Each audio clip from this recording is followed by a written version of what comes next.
There's so many things that we can do. When you look at performance, I think we've talked about this before. Performance is like a four-legged stool. Static pressure is one of the legs of that stool. The three others are airflow, temperature, and heat. And of course, heat is enthalpy or BTUs. And if you try to look at all these at once, you end up freezing and you do nothing. I like to use a lion tamer example on this, because the lion tamers back at the circus, they would stick a chair up in a lion's face and the lion wouldn't move. And everybody thought, scared of the lion tamer. The cat was trying to look at all four legs of the stool at the same time. And because it couldn't focus on just one, it froze and didn't do anything. If the cat had just focused on one thing at a time, it'd probably killed the lion tamer and ate him.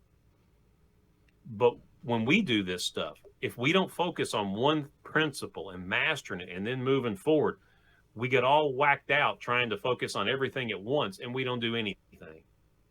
Instead, we'll listen to podcasts and we'll read, and then we'll feel real good about ourselves, but we're not doing crap with it.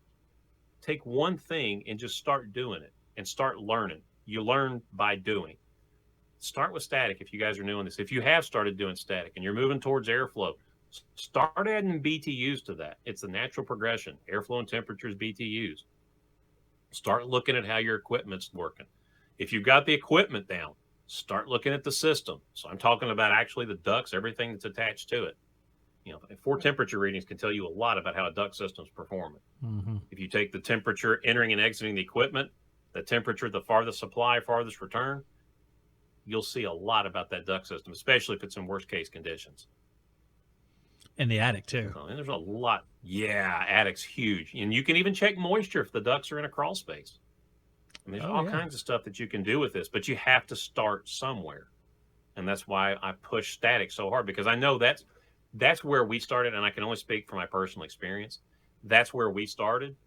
And if I had tried to do all this stuff, there's so much information overload, I probably wouldn't have done anything. I would have said, I'm just going to keep throwing my gauges on the equipment and, winging it.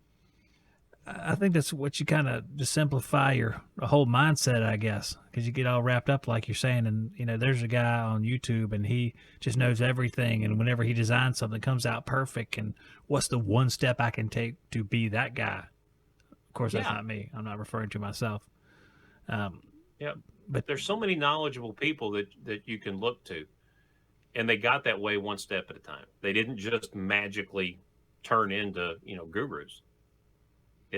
There's a lot of trial and error. There's a lot of work that goes into it behind the scenes. And you guys, my wife, when she was going to nursing school and I was just getting into this, I would sit down with technical manuals. This is how much of a geek I was. I would sit down with technical manuals and read them for a few hours every night instead of watching TV.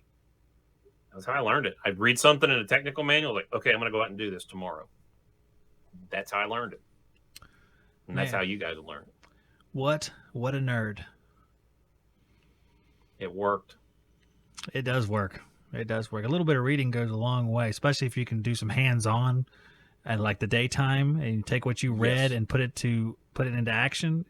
It doesn't work sometimes because you do it wrong, but when you do it right, man, that's a good feeling. Yeah.